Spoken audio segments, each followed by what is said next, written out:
ಸುನೀಲ್ ಕುಮಾರ್ ಅವರಿದ್ದಾರೆ, ಅವ್ರನ್ನೇ ಕೇಳೋಣ. ಸರ್, ಇವತ್ತು ಬಹಳಷ್ಟು ಜನರಿಗೆ, ದರ್ಶನ್ ಅಭಿಮಾನಿಗಳಿಗಾಗಿರ್ಬೋದು, ಹಲವಷ್ಟು ಜನರಿಗೆ ಕುತೂಹಲ ಕೆರಳಿಸಿತು ಸುಪ್ರೀಂ ಕೋರ್ಟ್ ಯಾವ ರೀತಿಯಾದಂಥ ನಿರ್ಧಾರ ತೆಗೆದುಕೊಳ್ಳುತ್ತೆ ಅಂತ. ಸದ್ಯ ಈಗ 10 ದಿನಗಳ ಕಾಲಾವಕಾಶವನ್ನು ತೆಗೆದುಕೊಂಡಿದೆ ಅಂತಿಮ ತೀರ್ಪನ್ನು ಕೊಡೋದಕ್ಕೆ. ಏನು ಹೇಳ್ತೀರಿ ಸರ್? ಸುಪ್ರೀಂ ಕೋರ್ಟ್ನಲ್ಲಿ ಭಾಳಷ್ಟು ಸುದೀರ್ಘವಾದಂಥ ವಾದ ಮಂಡನೆ ಆಗಿದೆ. ದರ್ಶನ್ ಅವ್ರ ಪರವಾಗೂ ಆಗಿದೆ, ರಾಜ್ಯ ಸರ್ಕಾರದ ಪರವಾಗಿದೆ. ಈ ಎರಡು ವಾದ ಮಂಡನೆ ಕಂಪ್ಲೀಟ್ ಆದ ನಂತರ ಈಗ ಲಿಖಿತವಾದಂಥ ರಿಟರ್ನ್ ಆರ್ಗ್ಯುಮೆಂಟ್ಸ್ ಹಾಕ್ಲಿಕ್ಕೆ ಹೇಳಿದ್ದಾರೆ. ಮತ್ತು ಒಂದು ಸಂದರ್ಭದಲ್ಲಿ ಸುಪ್ರೀಂ ಕೋರ್ಟ್ ಭಾಳಷ್ಟು ಬೇಜಾರು ವ್ಯಕ್ತಪಡಿಸಿದೆ. ಹೈಕೋರ್ಟ್ ಆದೇಶ ತುರಾತುರಿನಲ್ಲಿ ಕೊಟ್ಟಂತ ಕಾಣ್ತಿದೆ ನಮಗೆ. ಯಾವುದೋ ಬರೀ ಟೆಕ್ನಿಕಲ್ ಗ್ರೌಂಡ್ಸ್ ಮೇಲೆ ಕೊಟ್ಟಿದ್ದಾರೆ. ಇದರಿಂದ ಸಮಾಜದ ಮೇಲೆ ಕೆಟ್ಟ ಪರಿಣಾಮ ಆಗುವಂಥ ಸಾಧ್ಯತೆ ಇದೆ. ಮತ್ತು ನಾವು ಆ ತಪ್ಪನ್ನು ನಾವು ಮಾಡೋದಿಲ್ಲ. ನಾವು ಸುದೀರ್ಘವಾಗಿ ಎರಡು ಕಡೆಯೂ ನೋಡಿ ನ್ಯಾಯಯುತವಾಗಿ ನಾವು ತೀರ್ಪನ್ನು ಕೊಡ್ತೀವಿ ಅಂಥೇಳಿ 3 ಪೇಜ್ ಒಳಗಡೆ ರಿಟರ್ನ್ ಆರ್ಗ್ಯುಮೆಂಟ್ಸ್ ಇರಬೇಕು. ಎಲ್ಲರೂ 7 ಆರೋಪಿಗಳು ಮತ್ತು ರಾಜ್ಯ ಸರ್ಕಾರದ ಪರವಾಗಿ ಒಂದು ವಾರದಲ್ಲಿ ತಾವು ಲಿಖಿತವಾದಂಥ ಆರ್ಗ್ಯುಮೆಂಟ್ಸನ್ನು ಸಬ್ಮಿಟ್ ಮಾಡಿ ನಾವೆಲ್ಲವನ್ನೂ ನೋಡ್ತೀವಿ. ಸಮಾಜ ಮತ್ತು ಆ ಕ್ರೈಮ್ ಆಗಿರುವಂಥ ಗಂಭೀರವಾದ ಪ್ರಕರಣ ಎಲ್ಲವನ್ನೂ ದೃಷ್ಟಿಕೋನದಲ್ಲಿ ತೊಗೊಂಡು ಒಂದು ಆದೇಶವನ್ನು ಕೊಡ್ತೀವಿ ಅಂತ ಹೇಳಿದ್ದಾರೆ.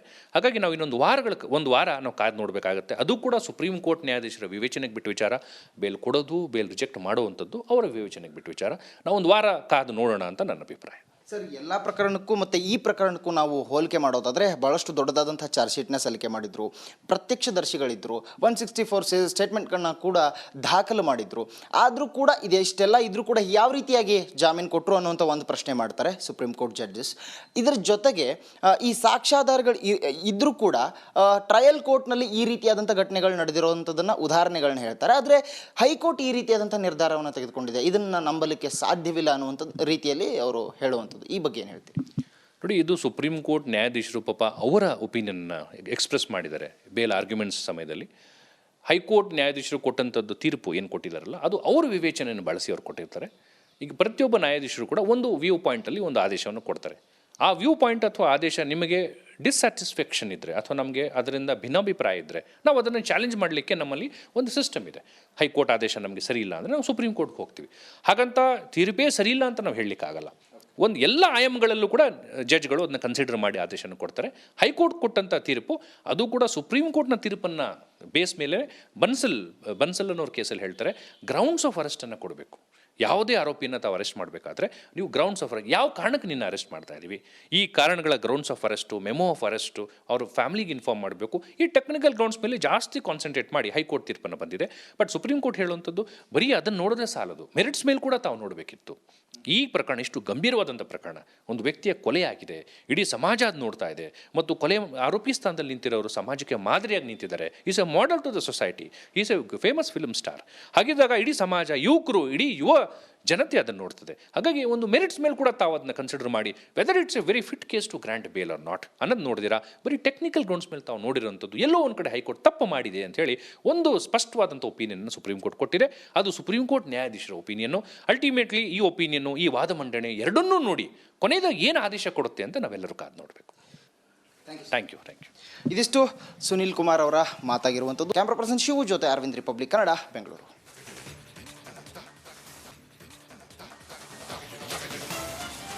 ಸುನೀಲ್ ಕುಮಾರ್ ಅವರಿದ್ದಾರೆ, ಅವ್ರನ್ನೇ ಕೇಳೋಣ. ಸರ್, ಇವತ್ತು ಬಹಳಷ್ಟು ಜನರಿಗೆ, ದರ್ಶನ್ ಅಭಿಮಾನಿಗಳಿಗಾಗಿರ್ಬೋದು, ಹಲವಷ್ಟು ಜನರಿಗೆ ಕುತೂಹಲ ಕೆರಳಿಸಿತು ಸುಪ್ರೀಂ ಕೋರ್ಟ್ ಯಾವ ರೀತಿಯಾದಂಥ ನಿರ್ಧಾರ ತೆಗೆದುಕೊಳ್ಳುತ್ತೆ ಅಂತ. ಸದ್ಯ ಈಗ 10 ದಿನಗಳ ಕಾಲಾವಕಾಶವನ್ನು ತೆಗೆದುಕೊಂಡಿದೆ ಅಂತಿಮ ತೀರ್ಪನ್ನು ಕೊಡೋದಕ್ಕೆ. ಏನು ಹೇಳ್ತೀರಿ ಸರ್? ಸುಪ್ರೀಂ ಕೋರ್ಟ್ನಲ್ಲಿ ಭಾಳಷ್ಟು ಸುದೀರ್ಘವಾದಂಥ ವಾದ ಮಂಡನೆ ಆಗಿದೆ. ದರ್ಶನ್ ಅವ್ರ ಪರವಾಗೂ ಆಗಿದೆ, ರಾಜ್ಯ ಸರ್ಕಾರದ ಪರವಾಗಿದೆ. ಈ ಎರಡು ವಾದ ಮಂಡನೆ ಕಂಪ್ಲೀಟ್ ಆದ ನಂತರ ಈಗ ಲಿಖಿತವಾದಂಥ ರಿಟರ್ನ್ ಆರ್ಗ್ಯುಮೆಂಟ್ಸ್ ಹಾಕ್ಲಿಕ್ಕೆ ಹೇಳಿದ್ದಾರೆ. ಮತ್ತು ಒಂದು ಸಂದರ್ಭದಲ್ಲಿ ಸುಪ್ರೀಂ ಕೋರ್ಟ್ ಭಾಳಷ್ಟು ಬೇಜಾರು ವ್ಯಕ್ತಪಡಿಸಿದೆ. ಹೈಕೋರ್ಟ್ ಆದೇಶ ತುರಾತುರಿನಲ್ಲಿ ಕೊಟ್ಟಂತ ಕಾಣ್ತಿದೆ ನಮಗೆ. ಯಾವುದೋ ಬರೀ ಟೆಕ್ನಿಕಲ್ ಗ್ರೌಂಡ್ಸ್ ಮೇಲೆ ಕೊಟ್ಟಿದ್ದಾರೆ. ಇದರಿಂದ ಸಮಾಜದ ಮೇಲೆ ಕೆಟ್ಟ ಪರಿಣಾಮ ಆಗುವಂಥ ಸಾಧ್ಯತೆ ಇದೆ. ಮತ್ತು ನಾವು ಆ ತಪ್ಪನ್ನು ನಾವು ಮಾಡೋದಿಲ್ಲ. ನಾವು ಸುದೀರ್ಘವಾಗಿ ಎರಡು ಕಡೆಯೂ ನೋಡಿ ನ್ಯಾಯಯುತವಾಗಿ ನಾವು ತೀರ್ಪನ್ನು ಕೊಡ್ತೀವಿ ಅಂಥೇಳಿ 3 ಪೇಜ್ ಒಳಗಡೆ ರಿಟರ್ನ್ ಆರ್ಗ್ಯುಮೆಂಟ್ಸ್ ಇರಬೇಕು. ಎಲ್ಲರೂ 7 ಆರೋಪಿಗಳು ಮತ್ತು ರಾಜ್ಯ ಸರ್ಕಾರದ ಪರವಾಗಿ ಒಂದು ವಾರದಲ್ಲಿ ತಾವು ಲಿಖಿತವಾದಂಥ ಆರ್ಗ್ಯುಮೆಂಟ್ಸನ್ನು ಸಬ್ಮಿಟ್ ಮಾಡಿ ನಾವೆಲ್ಲವನ್ನೂ ನೋಡ್ತೀವಿ. ಸಮಾಜ ಮತ್ತು ಆ ಕ್ರೈಮ್ ಆಗಿರುವಂಥ ಗಂಭೀರವಾದ ಪ್ರಕರಣ ಎಲ್ಲವನ್ನೂ ದೃಷ್ಟಿಕೋನದಲ್ಲಿ ತೊಗೊಂಡು ಒಂದು ಆದೇಶವನ್ನು ಕೊಡ್ತೀವಿ ಅಂತ ಹೇಳಿದ್ದಾರೆ. ಹಾಗಾಗಿ ನಾವು ಇನ್ನೊಂದು ವಾರ ನಾವು ಕಾದು ನೋಡಬೇಕಾಗುತ್ತೆ. ಅದು ಕೂಡ ಸುಪ್ರೀಂ ಕೋರ್ಟ್ ನ್ಯಾಯಾಧೀಶರ ವಿವೇಚನೆಗೆ ಬಿಟ್ಟು ವಿಚಾರ. ಬೇಲ್ ಕೊಡೋದು, ಬೇಲ್ ರಿಜೆಕ್ಟ್ ಮಾಡುವಂಥದ್ದು ಅವರ ವಿವೇಚನೆಗೆ ಬಿಟ್ಟು ವಿಚಾರ. ನಾವು ಒಂದು ವಾರ ಕಾದು ನೋಡೋಣ ಅಂತ ನನ್ನ ಅಭಿಪ್ರಾಯ. ಸರ್, ಎಲ್ಲ ಪ್ರಕರಣಕ್ಕೂ ಮತ್ತು ಈ ಪ್ರಕರಣಕ್ಕೂ ನಾವು ಹೋಲಿಕೆ ಮಾಡೋದಾದರೆ ಭಾಳಷ್ಟು ದೊಡ್ಡದಾದಂಥ ಚಾರ್ಜ್ ಶೀಟ್ನ ಸಲ್ಲಿಕೆ ಮಾಡಿದರು. ಪ್ರತ್ಯಕ್ಷದರ್ಶಿಗಳಿದ್ದರು. 164 ಸ್ಟೇಟ್ಮೆಂಟ್ಗಳನ್ನ ಕೂಡ ದಾಖಲು ಮಾಡಿದರು. ಆದರೂ ಕೂಡ ಇದೆಷ್ಟೆಲ್ಲ ಇದ್ರೂ ಕೂಡ ಯಾವ ರೀತಿಯಾಗಿ ಜಾಮೀನು ಕೊಟ್ಟರು ಅನ್ನುವಂಥ ಒಂದು ಪ್ರಶ್ನೆ ಮಾಡ್ತಾರೆ ಸುಪ್ರೀಂ ಕೋರ್ಟ್ ಜಡ್ಜಸ್. ಇದರ ಜೊತೆಗೆ ಈ ಸಾಕ್ಷ್ಯಾಧಾರಗಳು ಇದ್ದರೂ ಕೂಡ ಟ್ರಯಲ್ ಕೋರ್ಟ್ನಲ್ಲಿ ಈ ರೀತಿಯಾದಂಥ ಘಟನೆಗಳು ನಡೆದಿರುವಂಥದ್ದನ್ನು ಉದಾಹರಣೆಗಳನ್ನ ಹೇಳ್ತಾರೆ. ಆದರೆ ಹೈಕೋರ್ಟ್ ಈ ರೀತಿಯಾದಂಥ ನಿರ್ಧಾರವನ್ನು ತೆಗೆದುಕೊಂಡಿದೆ, ಇದನ್ನು ನಂಬಲಿಕ್ಕೆ ಸಾಧ್ಯವಿಲ್ಲ ಅನ್ನುವಂಥ ರೀತಿಯಲ್ಲಿ ಅವರು ಹೇಳುವಂಥದ್ದು. ಈ ಬಗ್ಗೆ ಏನು ಹೇಳ್ತೀರಿ? ನೋಡಿ, ಇದು ಸುಪ್ರೀಂ ಕೋರ್ಟ್ ನ್ಯಾಯಾಧೀಶರು ಪಾಪ ಅವರ ಒಪಿನಿಯನ್ನ ಎಕ್ಸ್ಪ್ರೆಸ್ ಮಾಡಿದ್ದಾರೆ ಬೇಲ್ ಆರ್ಗ್ಯುಮೆಂಟ್ಸ್ ಸಮಯದಲ್ಲಿ. ಹೈಕೋರ್ಟ್ ನ್ಯಾಯಾಧೀಶರು ಕೊಟ್ಟಂಥದ್ದು ತೀರ್ಪು ಏನು ಕೊಟ್ಟಿದ್ದಾರಲ್ಲ, ಅದು ಅವರ ವಿವೇಚನೆಯನ್ನು ಬಳಸಿ ಅವ್ರು ಕೊಟ್ಟಿರ್ತಾರೆ. ಈಗ ಪ್ರತಿಯೊಬ್ಬ ನ್ಯಾಯಾಧೀಶರು ಕೂಡ ಒಂದು ವ್ಯೂ ಪಾಯಿಂಟಲ್ಲಿ ಒಂದು ಆದೇಶವನ್ನು ಕೊಡ್ತಾರೆ. ಆ ವ್ಯೂ ಪಾಯಿಂಟ್ ಅಥವಾ ಆದೇಶ ನಿಮಗೆ ಡಿಸ್ಸ್ಯಾಟಿಸ್ಫ್ಯಾಕ್ಷನ್ ಇದ್ದರೆ ಅಥವಾ ನಮಗೆ ಅದರಿಂದ ಭಿನ್ನಾಭಿಪ್ರಾಯ ಇದ್ದರೆ ನಾವು ಅದನ್ನು ಚಾಲೆಂಜ್ ಮಾಡಲಿಕ್ಕೆ ನಮ್ಮಲ್ಲಿ ಒಂದು ಸಿಸ್ಟಮ್ ಇದೆ. ಹೈಕೋರ್ಟ್ ಆದೇಶ ನಮಗೆ ಸರಿ ಇಲ್ಲ ಅಂದರೆ ನಾವು ಸುಪ್ರೀಂ ಕೋರ್ಟ್ಗೆ ಹೋಗ್ತೀವಿ. ಹಾಗಂತ ತೀರ್ಪೇ ಸರಿ ಇಲ್ಲ ಅಂತ ನಾವು ಹೇಳಲಿಕ್ಕಾಗಲ್ಲ. ಒಂದು ಎಲ್ಲ ಆಯಾಮಗಳಲ್ಲೂ ಕೂಡ ಜಡ್ಜ್ಗಳು ಅದನ್ನ ಕನ್ಸಿಡರ್ ಮಾಡಿ ಆದೇಶನ ಕೊಡ್ತಾರೆ. ಹೈಕೋರ್ಟ್ ಕೊಟ್ಟಂಥ ತೀರ್ಪು ಅದು ಕೂಡ ಸುಪ್ರೀಂ ಕೋರ್ಟ್ನ ತೀರ್ಪನ್ನು ಬೇಸ್ ಮೇಲೆ ಬನ್ಸಲ್ ಅನ್ನೋರ ಕೇಸಲ್ಲಿ ಹೇಳ್ತಾರೆ, ಗ್ರೌಂಡ್ಸ್ ಆಫ್ ಅರೆಸ್ಟನ್ನು ಕೊಡಬೇಕು.